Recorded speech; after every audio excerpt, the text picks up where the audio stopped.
Hi guys, I'm Sam from the Unity of Life and welcome back to my channel.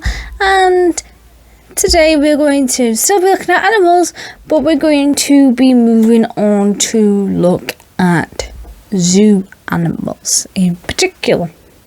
So we're going to be discussing the welfare management in zoos and how the needs of animals bred for reintroduction are different, and the importance of considering stress for conservation, okay?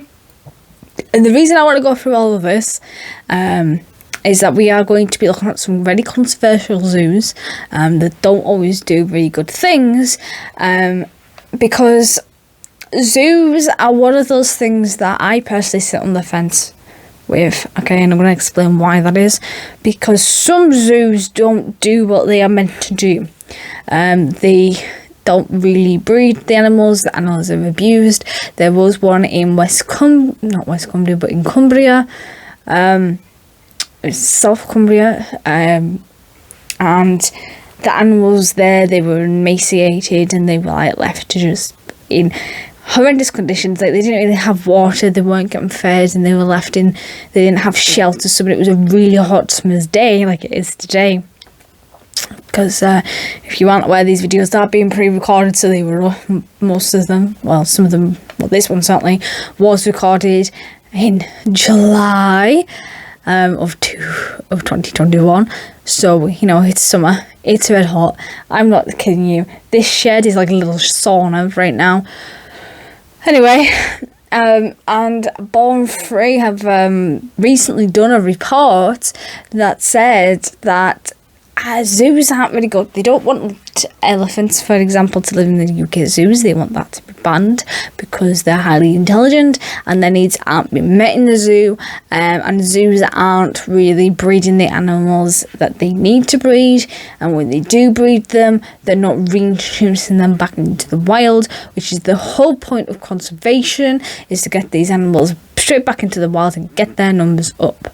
And instead, some zoos are opting to breed animals such as meerkats, who are on the ICU red list, is marked as least concern. For those who don't know what the IUCU red list is, it is a international list that you can find on the internet that will give you the status of every single wild animal, and that status will range from being extinct, which nobody wants, to being least concerned. And least concerned basically means that they're thriving and their numbers are quite high. And extinct obviously means that we were too late for those animals and there is no longer any of those animals from that species alive. So let's have a look at reintroduction and the different needs between an animal that you are going to plan on reintroducing to those that you are not planning on to reintroducing. So, zoos serve many important purposes. Aimed at visitors and animals alike, they involve conservation, education, and science. One of the main considerations of the zoos is the welfare of the animal. This includes ensuring the animal is not only physically fit and healthy, but it is mentally fit too. So this mentality is also very important. The animals need to be physically and mentally healthy to be able to reproduce and live long lives. Okay, so this is something I wrote in university, so all of this has come from scientific journals, so these people that I've referenced do know what they're talking about. So, preparation of an animal for reintroduction can be very stressful to the animal. One method keepers can utilize to reduce stress levels of the animal is through enrichment. And we are going to be looking at enrichment in more detail in another video. So enrichment is something that you do to keep an animal's mind occupied. So simple example of enrichment would be a puzzle ball that you have for your dog, because your dog has to figure out how to get the food rather than you just giving it the food and it eats it. So this essay will discuss the welfare management in zoos, the differences in the needs of animals bred for reintroduction, and the consideration of stress for conservation. Enrichment not only benefits an animal staying calm, it also helps the animals perform their natural behaviours. Stress reduction is important consideration in the preparation of animals for reintroduction. So you don't want an animal to be stressed when you're going to be reintroducing them. You want them to be as calm as possible. So one example of enrichment for a kinkajou, I might not be pronouncing that right, but it basically is a little monkey, it's a tiny little primate, is the provision of food. Instead of chopping the fruit up and leaving it in a bowl, keepers could hang whole fruits from branches in the enclosure to replicate natural foraging behaviours. It was found that these kinkajous, these little monkeys, moved more with this new approach. So they started to exhibit exploring and foraging behaviours, which are natural behaviours for this particular species of monkey. So overall, enrichment helps to reduce stress in captive animals. It is also appropriate in the preparation of captive animals for introduction into the wild. Through enrichment, animals can perform essential skills necessary for the survival following release into the wild. Furthermore, the needs of animals bred for reintroduction into the wild are different from those animals that are not considered for reintroduction. So some animals may never be reintroduced into the wild for a whole lot of reasons. So reintroduction of an animal firstly relies on the captive breeding population. There needs to be enough genetic variation when taking some of the genetic pools out of the captive population. It doesn't lead to inbreeding. One reason for introducing animals into the wild is to create more genetic diversity into the wild populations. So animals such as cheetahs have found this. They have this genetic bottleneck, which means that their genetic variation is very, very low, and most individuals are highly related, which isn't very good when you are trying to breed a species to be able to keep that species from going extinct. So it is important to keep a data known as a stud book showing which animals are related, and this is to avoid inbreeding. So there is a website that zoos can go on to. I've forgotten what it's called, but that's where the stud book is, so they can see which animals that they have and what animals other zoos have and who is related to who, so that they can breed their animals without accidentally breeding them. Successful reintroduction relies on several factors being considered. The species of the animal, whether the animals for reintroduction are individuals, so they're just going to reintroduce one animal or a group of animals, so that depends on whether the animal is highly pack related and family orientated, or whether it's a very solitude animal. So solitude animals are like tigers, and family-oriented animals would be like wolves and meerkats, or even lions that live in prides. So, and the personality of the animals also needs to be considered, because you want an animal that isn't too scared and too shy in order for them to survive. So Irrespective of the animal's selection for reintroduction into the wild, it is important to consider species behaviour in the wild. Behaviours a species might exhibit in the wild may be crucial for their survival. They may not have exhibited those behaviours in captivity. Modification enrichment is crucial. Enrichment can be used to prepare animals for reintroduction.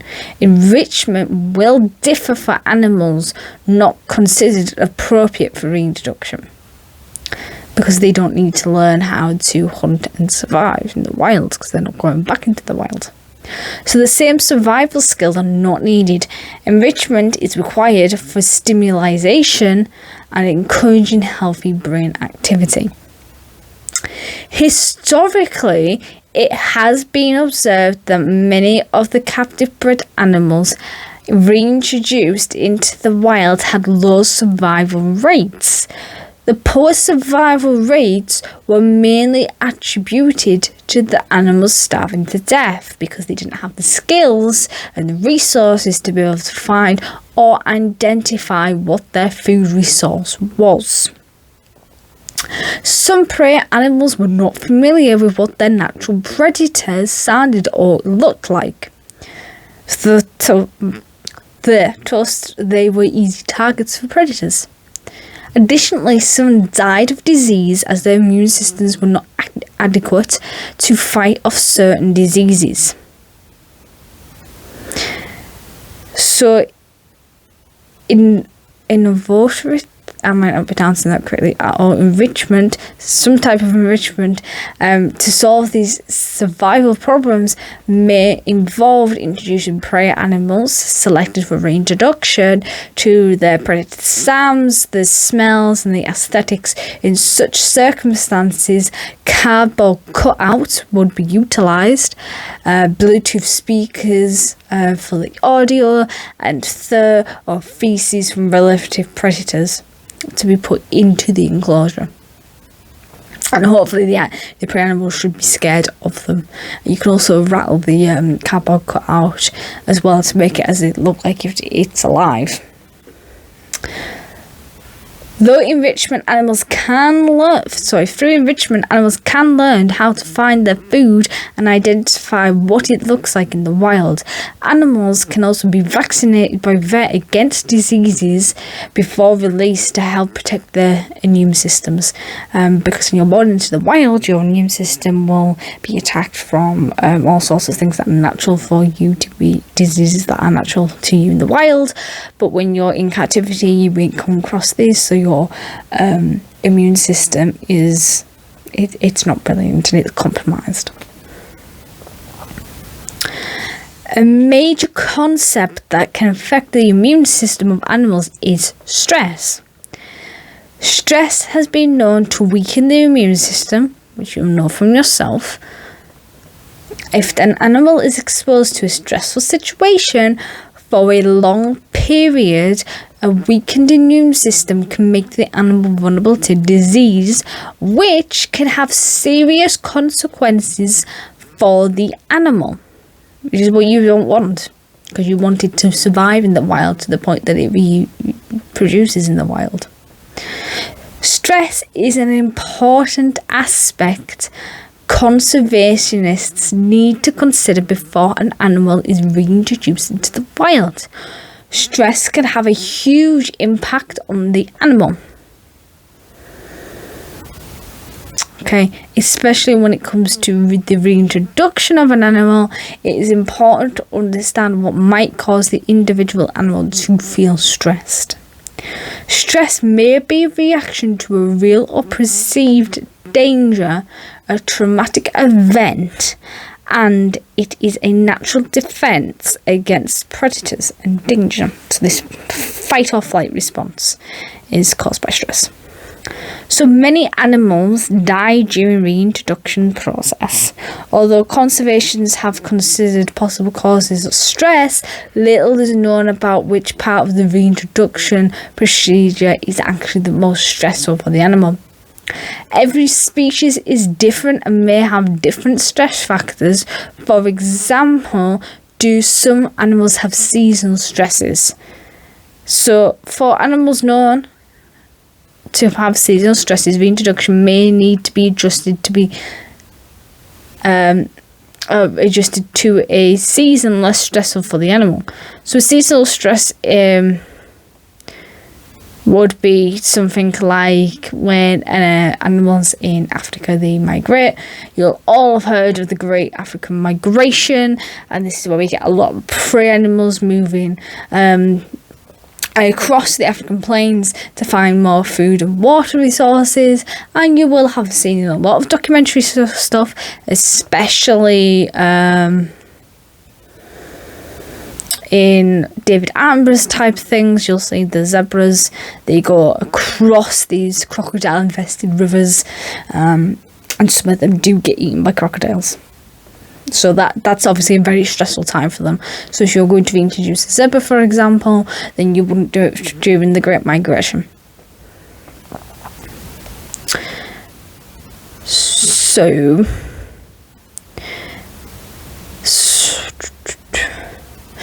in many cases of stress, animals in conservation reintroduction may be predictable in their behaviour. This can be useful in training the keepers and the staff for the projects. Behaviours that may indicate stress in an animal include being alarmed, suspicion of feeding and sexual behaviour, avoidance, defensiveness, aggression, and empathy. Animals are great with empathy, not so much as humans, and we could learn a lot from animals when it comes to being empathetic. Many species suppress their reproduction processes when deeply stressed. This is not an ideal situation for animals. For the animal's reintroduction into the wild. A principal reason to reintroduce an animal into its natural environment is increasing the existing wild population to prevent species extinction. The wild population will not increase if the animals reintroduced into the wild are suppressing their reproduction, because they are too stressed. Animals selected for reintroduction required the best mental and physical health to help the animal adjust to their new situation as smoothly as possible. So, to conclude, so you're probably thinking, oh great, goody, she's getting to the end. Captive animal welfare management in zoos is much improved. However, there are still areas for improvement. Research must be conducted into the causes of stress in animals and the considerations required for animals chosen for reintroduction into the wild, and comparison should be made with animals remaining in captivity. It is important for a zoo to consider reintroducing any animal into the wild to plan and prepare for an animal for this very stressful process. Stress can have a negative consequence on all animals. However, animals that are part of a reintroduction program will exhibit different stresses to animals that will stay in captive care. One way of reducing stress levels of captive animals is through enrichment. Animals that are bred in captivity that are going to be reintroduced into the wild may not have the skills they need to survive on their own. The animals that will be reintroduced into their natural habitat will require enrichment. That will ensure the animals or the animal or animals have the right skills that they need to survive. These skills an animal may need to learn through enrichment may focus on how to forage or hunt for food and how to recognize and escape predators. Each species will require different types of enrichment. Employing experienced staff in reintroducing animals will decrease the animal's stress levels. Reintroduction of stress may boost the immune systems to necessary levels, ensuring that the animals will be able to fight off many different diseases when undergoing reassimilation. There is still a lot that is not known about the effects reintroduction can have on an animal. Therefore, more research needs to be conducted to enable greater success rates in the reintroduction species. So that was quite tight technical wording. I hope that hasn't given people too much of a headache. I did try to explain the really big technical parts of the essay and the topic. It is something that's really, really hard to get your head around. And before you ask what's this got to do with behaviour, well, you are obviously observing an animal's behaviour to see if it is stressed or not. And for those that don't know, animal behaviour is actually a specialised subject within the field of zoology. So I certainly did not know that when I applied for the course, but like I said, if you are interested, I will do a video on my university experience and everything that I thought and everything that was going through my mind and the things that just didn't quite go to plan. So that's all from me today. If you've learned something, you feel like other people would learn from this video, then please share this video. That would help me a great deal. If you haven't already subscribed, then here's your chance. You can click on my face down here and you can subscribe. And when you subscribe, you can also click that notification bell so you'll be notified every time I upload a video, which is every Wednesday and Saturday at the moment. If you want to see any other animal content that I have been doing, then there'll be a little playlist down here that you can click on and you can have a look at different animal contents that I've covered. Other than that, I will see you in the next video. Bye!